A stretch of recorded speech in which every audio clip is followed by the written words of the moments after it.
En el curso de Historia de la Filosofía, el bloque tercero, Filosofía Moderna. Introducción, Renacimiento y Barroco. La filosofía moderna es la que se desarrolla durante la época moderna de la historia. Eso quiere decir que corresponde al periodo que comienza con el Renacimiento y perdura hasta bien entrado el siglo XX, con el añadido de contemporánea que abarca hasta el presente, aunque se considera a René Descartes como el padre de la filosofía moderna, pasado ya el Renacimiento. Pocos años después de Tomás de Aquino y Guillermo de Ockham, la cultura unitaria cristiana empezó a agrietarse. La filosofía y la ciencia se iban desprendiendo cada vez más de la teología de la Iglesia, lo cual, por otra parte, contribuyó a un renacer de la fe. No nos podemos acercar a Dios por medio de la razón, porque Dios es, de todos modos, inconcebible para el pensamiento. El hecho de que la fe y la ciencia tuvieran una relación más libre entre ellas dio paso a un nuevo método científico y también a un nuevo fervor religioso. Renacimiento. Por Renacimiento entendemos un extenso florecimiento cultural desde finales del siglo XIV. Comenzó en el norte de Italia, pero se extendió rápidamente hacia el resto de Europa durante los siglos XV y XVI. Lo que volvió a nacer fue el arte y la cultura de la antigüedad. También solemos hablar del humanismo renacentista porque se volvió a colocar al hombre en el centro, tras esa larga Edad Media que todo lo había visto con una perspectiva divina. Ahora, la consigna era ir a los orígenes, lo que significaba, ante todo, volver al humanismo de la antigüedad. Pero todo empezó con una serie de cambios en los campos cultural y económico. Un factor importante fue la transición de la economía en especie a la economía monetaria. Hacia finales de la Edad Media habían surgido ciudades con emprendedores artesanos y comerciales, con nuevas mercancías, con economía monetaria y banca. Así emergió una burguesía acomodada.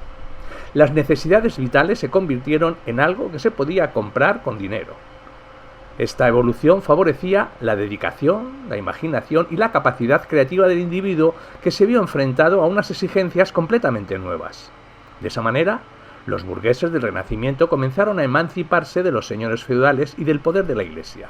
Otros elementos importantes son los desarrollos e inventos técnicos como la brújula, la imprenta, la pólvora o el telescopio. El nuevo método científico fue una condición necesaria para toda la evolución técnica que tuvo lugar después del Renacimiento. Ese nuevo método es una actitud totalmente nueva ante lo que es la ciencia. Consistía ante todo en investigar la naturaleza con los propios sentidos. Ya desde el siglo XIV había cada vez más voces que advertían contra la fe ciega en las viejas autoridades. Tales autoridades podían ser los dogmas de la Iglesia, así como la filosofía de la naturaleza de Aristóteles. También advertían del peligro de creer que los problemas pueden resolverse con una mera reflexión. Esa fe, exagerada en la importancia de la razón, había dominado durante toda la Edad Media. Ahora empezó a decirse que cualquier investigación de la naturaleza tenía que basarse en la observación, la experiencia y el experimento. Esto es lo que llamamos método empírico. Y esto nos lleva a una nueva visión del mundo. Durante toda la Edad Media los hombres habían caminado bajo el cielo, mirando hacia arriba al sol y a la luna, a las estrellas y a los planetas. Pero nadie había dudado de que la Tierra fuera el centro del universo. Ninguna observación había dado lugar a la que se dudase de que la Tierra estaba quieta y que fuesen los cuerpos celestes los que daban vueltas alrededor de ella. A esto lo llamamos visión geocéntrica del mundo, es decir, que todo gira alrededor de la Tierra. También la idea cristiana de que Dios dominaba sobre todos los cuerpos celestes contribuyó a mantener esta visión del mundo. Pero en 1543 salió un librito que se llamaba Sobre las revoluciones de los orbes celestes, escrito por el astrónomo polaco Copérnico, que murió el mismo día que salió el libro. Copérnico sostuvo que no era el Sol el que giraba en órbita alrededor de la Tierra, sino al revés. Opinaba que esto era posible basándose en las observaciones de que disponía sobre los astros. El que los hombres hubieran pensado que el Sol se movía en una órbita alrededor de la Tierra se debía simplemente a que la Tierra gira alrededor de su propio eje, decía. Señaló que todas las observaciones de los astros eran mucho más fáciles de comprender si se suponía que tanto la Tierra como los demás planetas se movían en órbitas circulares alrededor del Sol. Es lo que llamamos visión heliocéntrica del mundo, es decir, que todo gira alrededor del Sol. El Renacimiento también dio lugar, con su visión individualista del hombre, a una nueva relación con Dios. A medida que la filosofía y la ciencia se iban independizando de la teología, iba surgiendo una nueva devoción cristiana. La relación del individuo con Dios se volvía ahora mucho más importante que la relación con la Iglesia como organización. En la Iglesia católica de la Edad Media, la liturgia en latín y las oraciones rituales habían construido la columna vertebral de los oficios divinos. Solo los sacerdotes y los frailes leían la Biblia porque solo existía en latín. Pero a partir del Renacimiento, la Biblia se tradujo del hebreo y del latín a las lenguas vulgares, lo que tuvo mucha importancia para lo que llamamos Reforma Protestante. Según Lutero, el hombre no necesita pasar a través de la Iglesia o de sus sacerdotes para recibir el perdón de Dios. Quería volver al cristianismo original, tal como lo encontramos en el Nuevo Testamento. Únicamente las Escrituras, dijo. Con esta consigna, Lutero deseaba volver a las fuentes del cristianismo de la misma manera que los humanistas del Renacimiento querían volver a las fuentes de la antigüedad en el arte y la cultura. El barroco. Originariamente, el barroco es el nombre del estilo artístico que se sitúa entre el arte renacentista y el neoclásico, pero se usa también para referirse al periodo histórico del siglo XVII y parte del siguiente. La palabra barroco viene de otra que significa perla irregular. Típicas del arte de la época barroca son las formas llenas de contrastes, a diferencia del arte renacentista que era más sencillo y más armonioso. El siglo XVII se caracterizaba en general por una tensión entre contrastes irreconciliables. Por un lado, continuó el ambiente positivo y vitalista del Renacimiento, y por otro, había muchos que buscaban el extremo opuesto con una vida de negación del mundo y de religioso también. Tanto en el arte como en la vida real nos encontramos con una vitalidad pomposa y ostentosa, al mismo tiempo que surgieron movimientos monásticos que daban la espalda al mundo. Una de las consignas de la época barroca era la expresión latina carpe diem, que significa goza de este día. Otra expresión latina que se citaba frecuentemente en la misma época era el lema memento mori, que significa recuerda que vas a morir. En cuanto a la pintura, un mismo cuadro podía mostrar una vitalidad bastante grandilocuente a la vez que abajo, en una esquina, aparecía un esqueleto pintado. En muchos contextos, la época barroca estaba caracterizada por la vanidad y la cursilería, pero muchos también se interesaron por el revés de la medalla, ocupándose de lo efímero, de todas las cosas. Es decir, que todo lo hermoso que nos rodea va a morir y desintegrarse.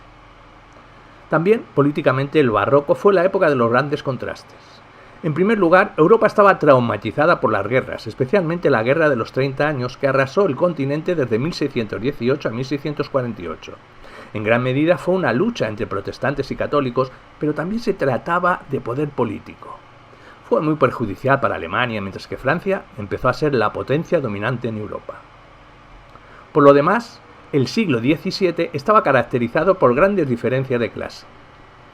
Seguramente habrás oído hablar de la nobleza francesa y de la corte de Versalles, pero no sé si habrás oído algo sobre la pobreza de la gente.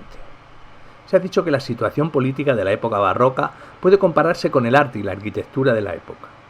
Los edificios del barroco se caracterizaban por un sinfín de recovecos y recodos complicados, de la misma manera que la situación política se caracterizaba por alevosías e intrigas. Paralelamente, el teatro fue en la época barroca algo más que una simple expresión artística. También fue un símbolo. Precisamente en la época barroca nació el teatro moderno, con decorados y maquinaria escénica. Se representaba en escena una ilusión para revelar después que esa actuación en el escenario solo había sido una ilusión. De esa manera, el teatro se convirtió en una imagen de la vida humana en general que podía hacer una representación despiadada de la mezquindad humana. De la misma forma, la vida, como sueño, es un motivo típico del barroco, presente en autores como Shakespeare o Calderón de la Barca. También la filosofía se caracterizaba por fuertes tensiones entre maneras de pensar completamente opuestas. Algunos pensaban que la existencia era, en el fondo, de naturaleza espiritual. Ese punto de vista se llama idealismo. En otro punto de vista contrario se llama materialismo, por el que se entiende una filosofía que reduce todos los fenómenos de la naturaleza a magnitudes físicas concretas. También el materialismo tenía muchos defensores en el siglo XVII. El más importante de todos ellos quizá fuera el filósofo inglés Thomas Hobbes. Todos los fenómenos, también hombres y animales, están compuestos exclusivamente de partículas de materia, dijo Hobbes. Incluso la conciencia del ser humano, su alma, se debe a los movimientos de partículas minúsculas en el cerebro. El materialismo se nutría constantemente de las nuevas ciencias naturales. Newton señaló que las mismas leyes del movimiento rigen en todo el universo. Pensaba que todos los cambios que se dan en la naturaleza, es decir, en la Tierra y en el espacio, se deben a la ley de gravedad y a las leyes sobre los movimientos de los cuerpos. Significa que todo está dirigido por las mismas leyes inquebrantables o mecánica. Por tanto, es en principio posible calcular cualquier cambio en la naturaleza con una exactitud matemática. De esa forma, Newton colocó las últimas piezas en lo que llamamos visión mecanicista del mundo. La palabra mecánico proviene de la palabra griega que significa máquina. Pero conviene tomar nota de que Hobbes ni Newton observaron ninguna contradicción entre la visión mecánica del mundo y la fe en Dios. No fue siempre así entre los materialistas de los siglos XVIII y XIX. El médico y filósofo francés Lemaitre escribió a mediados del siglo XVIII un libro que se llamó Le Homme Machine, que significa el hombre máquina. De la misma manera que las piernas tienen músculos para andar, dijo, el cerebro tiene músculos para pensar. Más adelante, el matemático francés Laplace expresó un concepto extremadamente mecánico con el siguiente pensamiento. Si una inteligencia hubiera conocido la situación de todas las partículas de materia en un momento dado, no habría nada inseguro y tanto el futuro como el pasado estarían abiertos ante ella. Esta frase expresa la idea de que todo lo que ocurre está decidido de antemano. Lo que va a suceder está en las cartas. Este concepto lo llamamos determinismo. Tema 1. Racionalismo. Características generales. Un primer significado general, el término racionalismo tiene un significado muy amplio. En general llamamos racionalista a toda posición filosófica que prima el uso de la razón frente a otras instancias como la fe, la autoridad, la vida, lo irracional, la experiencia empírica, etc. Es racionalista todo aquel que cree que el fundamento, el principio y la guía supremas es la razón. Por otra parte, cabe ser racionalista en relación con un género de cuestiones y no serlo en relación con otro. Por ejemplo, se puede reivindicar la necesidad del ejercicio de la razón en política y rechazarlo en religión. Un sentido más filosófico del término. Pero el término racionalismo se usa comúnmente en la historia de la filosofía para designar una ciencia de forma de fundamentar el conocimiento, una determinada teoría sobre el origen y la validez del conocimiento que considera irrelevante o muy secundario el papel de la experiencia. Parménides, Platón y Descartes son racionalistas, mientras que Aristóteles, Santo Tomás, David Hume tienden al empirismo, dado el valor que dieron a la experiencia sensible o percepción. El sentido más específico y concreto es, sin embargo, a pesar de que pueda recibir distintas acepciones y aplicarse en esferas distintas, el término racionalismo se utiliza específicamente para referirse a la corriente filosófica de la Edad Moderna, que se inicia con Descartes. Se desarrolla en la Europa continental con Spinoza, Malebranche y Leibniz, y se opone al empirismo que en esa misma época tiene éxito en las Islas Británicas. Sus características principales vamos a hablarlas. Preocupación prioritaria por cuestiones metodológicas y epistemológicas.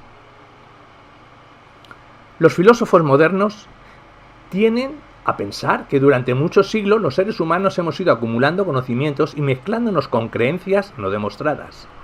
Leibniz, por ejemplo, defendía la idea de una characteristica universalis, una lengua conceptual universal, expresado por un calculus rationator, o procedimiento de cálculo capaz de evitar toda duda filosófica, exactamente igual que una calculadora u ordenador modernos que eliminan cualquier incertidumbre sobre cálculo aritmético. Pero más famoso es el discurso del método de Descartes. Educado y decepcionado por la más prestigiosa escuela de la época, decidió leer en el gran libro del mundo. Se las apañó para vivir de rentas toda su vida y se dedicó a viajar y desechar todo conocimiento que no pudiese comprobar por sí mismo, con un método apropiado. La matemática parecía haber dado con un método eficaz desde tiempos de Euclides, lo que la convertía en una ciencia segura, y sin duda la más importante de todas, y quizá existiese algún fundamento aún más profundo y seguro que pudiese aplicarse también a la filosofía. El principio metodológico fundamental de Descartes es la duda.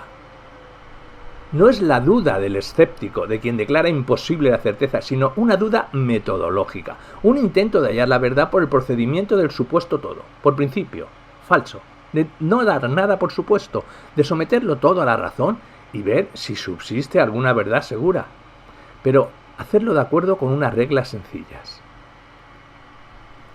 De ese modo, en lugar del gran número de preceptos de que está compuesta la lógica, creí que tendría suficiente con las 4 siguientes siempre que tomase una firme y constante resolución de no dejar de observarlos ni una sola vez. El primero consistiría en no admitir cosa alguna por verdadera como no supiese con evidencia que era tal, es decir, evitar cuidadosamente la precipitación y la prevención y no comprender en mis juicios nada más que lo que se presentara tan clara y distintamente que no tuviese ocasión alguna para ponerlo en duda. El segundo, en dividir cada una de las dificultades que examinase en tantas partes como fuese posible y como requiriese para resolverlas mejor. El tercero, en conducir por orden mis pensamientos, comenzando por los objetos más simples y más fáciles de conocer para ascender poco a poco, como por grados, hasta el conocimiento de los más complejos, y suponiendo incluso un orden entre los que no se preceden naturalmente unos a otros. Y el último, en realizar en todo unas enumeraciones tan completas y unas revisiones tan generales que estuviese seguro de no omitir nada. Este es el discurso del método, segunda parte. Estas son las 4 reglas del método cartesiano. La principal es la de la evidencia, con sus 2 criterios. Evidente es todo lo que sea claro, aquello presente y manifiesto o en espíritu atento, y distinto, aquello que es preciso y diferente en todo lo demás. Optimismo gnoseológico y metafísico. Fíjense ustedes en que para Descartes y los racionalistas, la verdad y la certeza son la misma cosa. Opinan que la razón es infalible por sí misma, no tiene los defectos ni los límites en su capacidad de alcanzar todo lo real que le atribuían los teólogos medievales. El error, según Descartes, se comete cuando la voluntad sobrepasa el razonamiento, cuando no queremos tomarnos todo el tiempo necesario para analizar racionalmente una cuestión.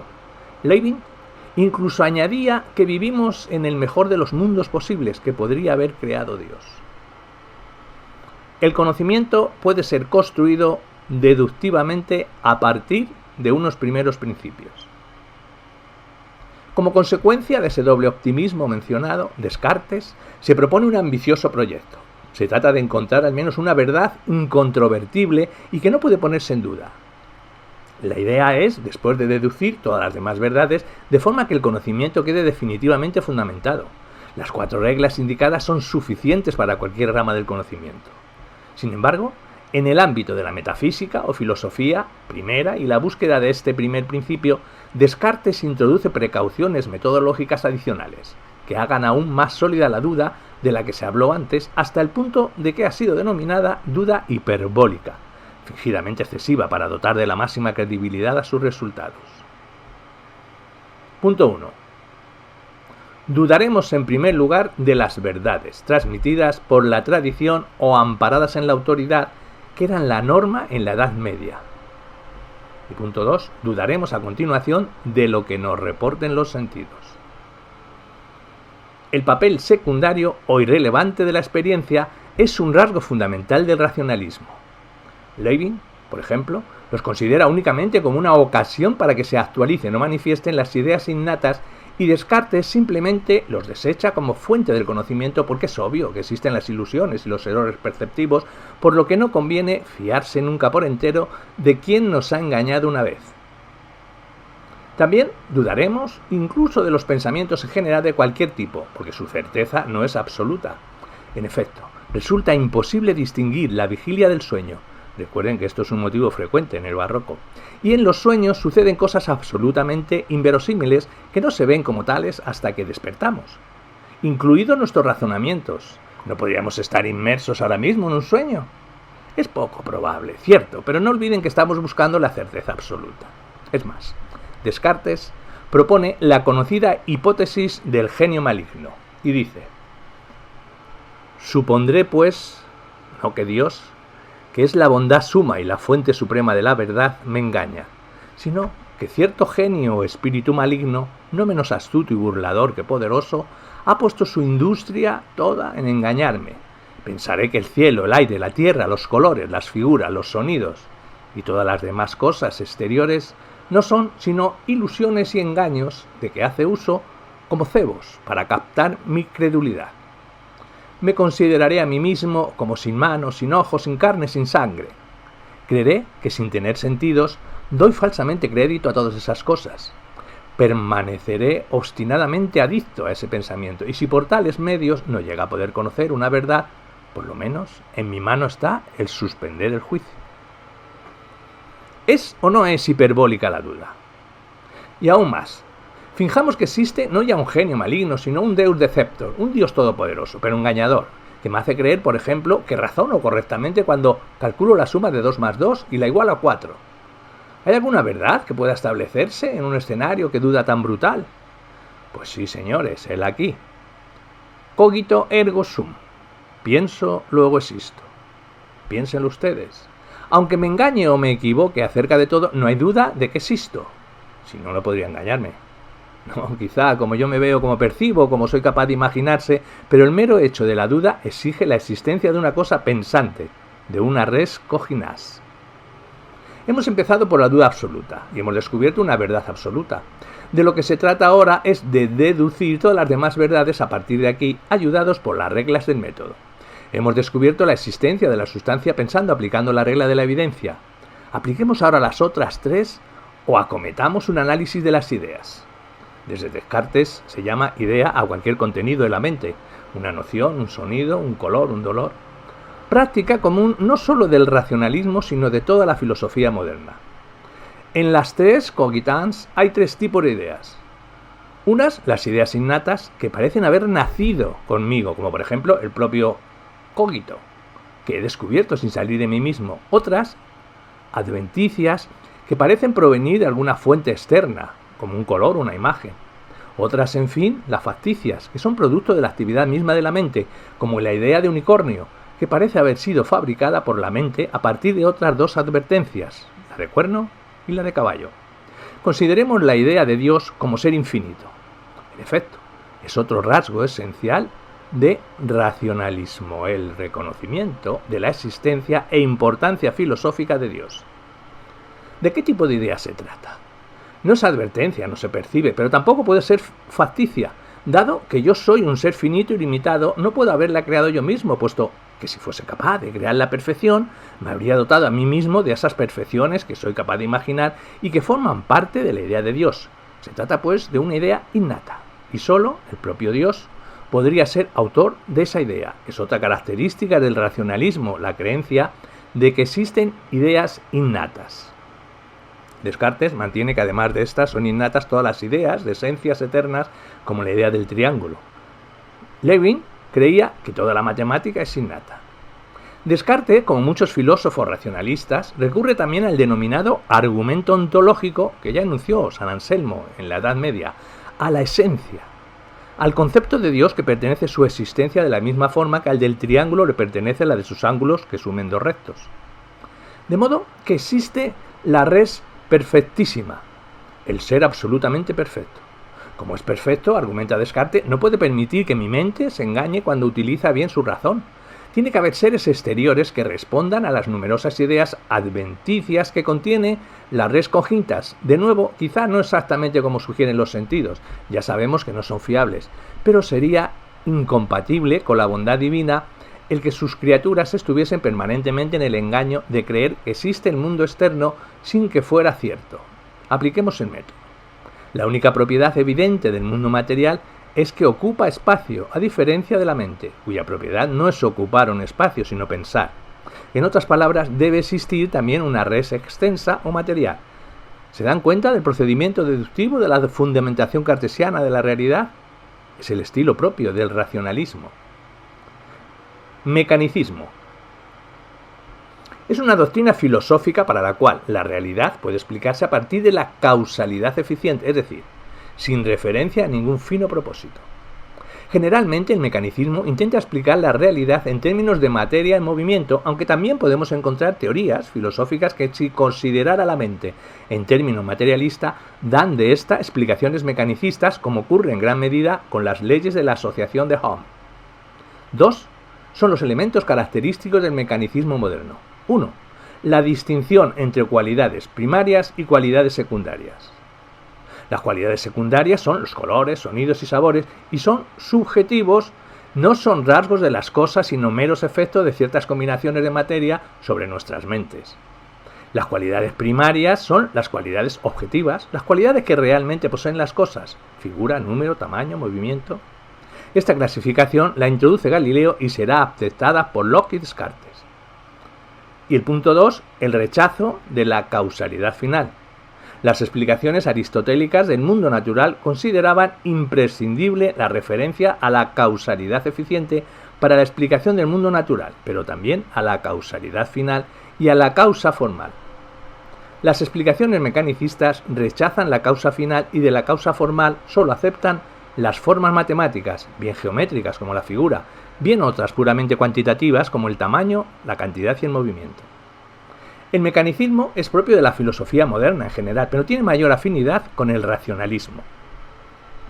Descartes aceptó el mecanicismo respecto del mundo físico o res extensa precisamente en estos dos sentidos. Otro elemento importante del mecanicismo cartesiano se refiere a su concepción de los animales y las plantas como máquinas.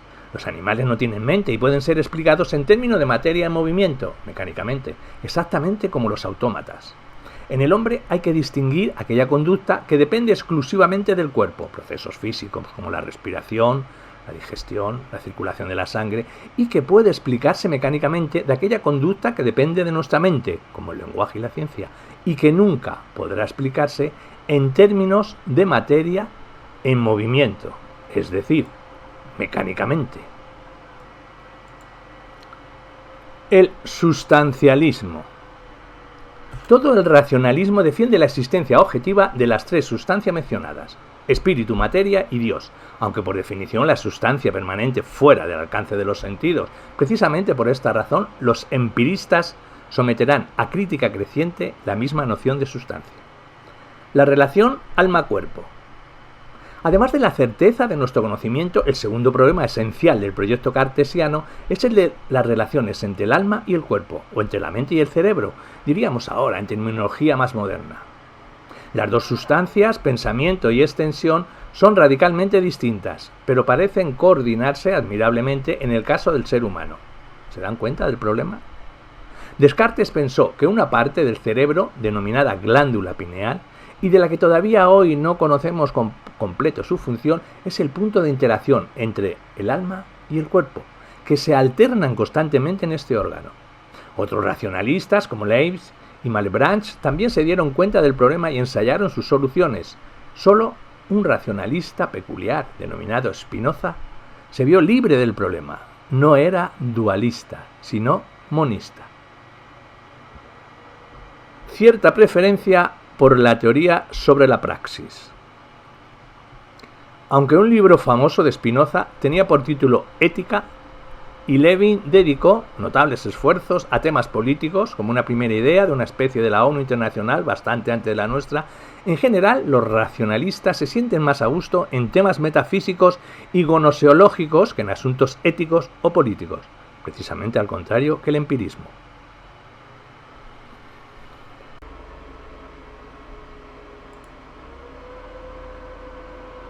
Continuamos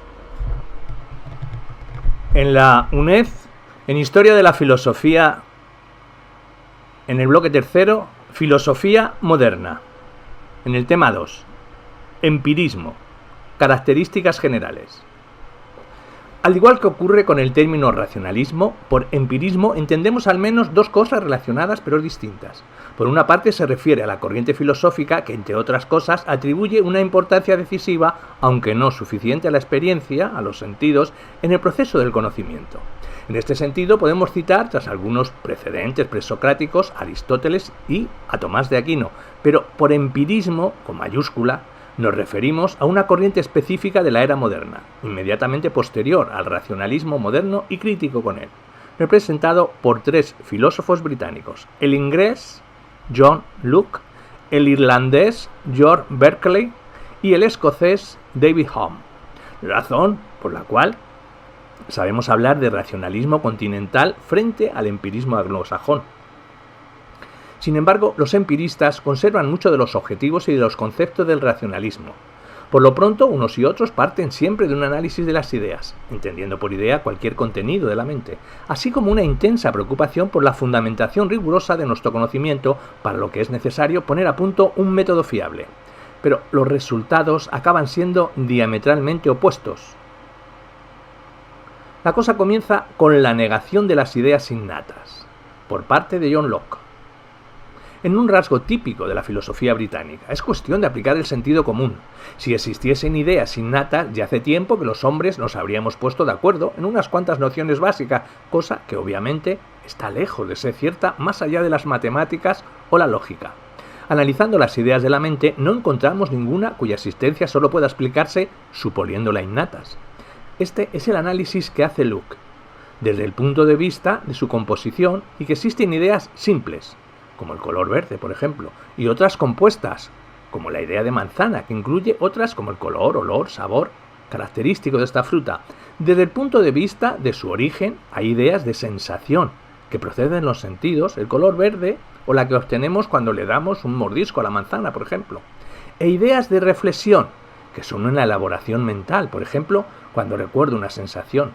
Finalmente, por su contenido, existen lo que Locke llama modos, características o cualidades de un objeto, por ejemplo, su color o tamaño. Las relaciones son establecidas entre ideas, por ejemplo, la de causalidad, identidad mayor o menor que, y sustancias, que son soporte de los modos o cualidades no perceptibles, pero sí las cuales los modos y las relaciones estarían flotando sin ninguna unidad, el pensamiento, la extensión y Dios. Cualquier idea que se nos ocurra cae en alguna de estas categorías. No hay lugar para las ideas innatas. Sencillamente, dice Locke, todas las ideas compuestas lo son a partir de simples y todas las ideas de reflexión legítimas lo son a partir de ideas de sensación. Este es el principio metodológico empirista común, con sus variedades a todos los empiristas modernos. Los sentidos son la fuente y el criterio de veracidad último de nuestros conocimientos. Aunque Locke conserva algunos rasgos típicos del racionalismo, como el sustancialismo, la existencia de derechos humanos naturales, es decir, en cierto modo innatos, o la demostrabilidad de la existencia de Dios, este rechaza la deducción cartesiana a partir del cogito, puesto que ignora los sentidos. La garantía de la veracidad divina invocada por saltar a la res cognis, a la res extensa, no tiene sentido. Sé por intuición que yo existo y sé por demostración, basándonos fundamentalmente en la relación de causalidad, que Dios existe. Del mundo no puedo tener más noticia que por ser sensación o reflexión a partir de la sensación. El problema es, según los empiristas, que nuestra mente es capaz de inventar ideas de reflexión compuestas a partir de ideas de sensaciones simples. Por ejemplo, la de unicornio es una idea compuesta que no procede como debería de una sensación compuesta, sino de una serie de ideas de sensaciones simples, como la del cuerno, o compuesta legítimamente a partir de otras simples, como la del caballo, que la mente une arbitrariamente. No existe la sensación compuesta unicornio, por lo tanto, no es una idea aceptable. Aunque con intereses y motivaciones no demasiado modernos, Berkeley va un paso más allá, en algo típico de los empiristas: la crítica de la noción de sustancia. Si la sustancia material no es perceptible de ninguna manera, no tenemos derecho a suponer su existencia. La ontología de Berkeley es más reducida que la de su colega y que la de los dos racionalistas. Analizando la realidad, solo encontramos dos elementos: ideas, que son pasivas, y conciencias, que son activas, en el sentido de que pueden crear, analizar y conectar las ideas. No cabe dudar de ellas, puesto que se aceptan inmediatamente, pero no así con la materia. Para las primeras, esse es percipi, es decir, ser consiste en ser percibidas. Para las segundas, esse es percipere, es decir, su ser consiste en percibir. En otras palabras, los objetos que percibimos son en tanto que lo percibimos. Y de aquí deduce Berkeley que la tercera sustancia, cartesia, Dios, debe existir como perceptor universal, puesto que de lo contrario la realidad entera carecería de una unidad y continuidad que ya no puede proporcionar la exista materia. En esta misma línea, los empiristas niegan la distinción entre cualidades primarias y cualidades secundarias, una corriente en el racionalismo. Medita sobre estas cuestiones y cuenta. ¿Cómo lo ves? Mas aquí no acaba la cosa. David Hume pasa a ser el empirista moderno más consecuente de todos, el que lleva hasta sus últimas consecuencias la crítica empirista de la noción de sustancia. Hume arranca de un análisis típico del empirismo, aunque con alguna variación terminológica. Todos los contenidos mentales, lo que los demás modernos llaman ideas, ya sabes, se clasifican en dos tipos, las impresiones y las ideas, propiamente dichas, y ambas se dividen en el mismo sentido de Locke en simples y complejas. La diferencia entre ellas es la que hay entre la vivacidad original y la copia mental, más tenue e insegura. En la misma línea empirista, Hume rechaza toda idea que no proceda de una impresión, pero este principio no solo liquida la sustancia material, sino también la propia sustancia espiritual o el yo. Piensen por un momento. Cuando percibimos una persona o un objeto, lo que percibimos son sus cualidades. ¿Perciben su yo? ¿Su sustancia espiritual? En realidad no, pero la costumbre de percibir siempre a la vez el conjunto de impresiones propias de esas personas, en particular alto, guapo, alegre, bonachón, quizá nos lleva al error de suponer una sustancia que les da un soporte y unidad. Esta idea de un yo no procede de una impresión. El yo no es más que un haz de impresiones, no una sustancia hipotética que estuviese debajo. Lo mismo le ocurre a la tercera sustancia, la divina. ¿Procede su idea, que innegablemente tenemos, de alguna impresión? Ya pueden suponer la respuesta de Hume, más radical de lo habitual, pero apropiada para el empirismo, que con la excepción de Berkeley, en general no concede papel filosófico a Dios. Pero Hume aún va más allá. En realidad dice, tampoco podemos defender la idea de la causalidad como enlace objetivo y permanente entre acontecimientos. ¿El fuego origina el humo? Usen su método. Yo solo percibo el fuego y a continuación el humo. Solo percibo un fenómeno seguido de otro, pero no la causa que me limito a suponer entre ambos. Es por tanto una idea que no procede de una impresión que no tiene validez, sino que, como antes, procede de la costumbre y del hábito. Ello pone en duda el mismo fundamento del conocimiento científico y dado que toda percepción empírica es limitada y no universal, se pone en duda la misma posibilidad del conocimiento seguro y universal. Hume representa una característica a la que tiende el empirismo, la tendencia al fenomenismo y escepticismo gnoseológicos. Por último, frente al interés dominante del racionalismo por temas gnoseológicos y metafísicos, el empirismo dedica también mucha atención a la filosofía práctica, a la ética y a la política. De hecho, el empirismo es un movimiento que se funde con la Ilustración. John Locke, por ejemplo, es reconocido como el padre del liberalismo político. Aboga por la libertad del pensamiento, la tolerancia en aspectos religiosos y la igualdad de géneros y defiende el principio básico de los regímenes democráticos, la separación de poderes. Hume mantiene también una original teoría ética, aunque teñida por su escepticismo y radicalidad, el emotivismo. Tal como ve Hume, todas las teorías éticas acaban cometiendo un sutil pero decisivo error de razonamiento.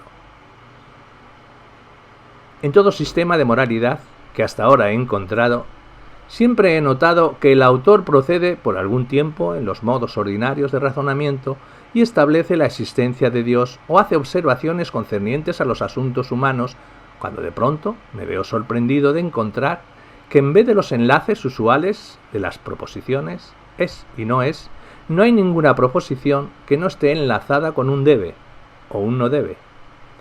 Este cambio es imperceptible, pero es sin embargo de grandes consecuencias. Pues, como este debe o no debe expresa una nueva relación o afirmación, es necesario que sea observada y explicada y que al mismo tiempo se dé una razón para lo que parece totalmente inconcebible, como esta nueva relación puede ser una deducción de otras que son completamente diferentes de ella. En otras palabras, saltan injustificadamente del plano descriptivo al plano normativo, del es al debe, de explicar cómo es el mundo o la conducta humana a justificar cómo debe ser, pero ambos planos son radicalmente distintos. No hay ninguna razón para preferir el menor daño personal frente al mayor sufrimiento del mundo. No es la razón la que induce nuestra conducta, sino la emoción, el sentimiento.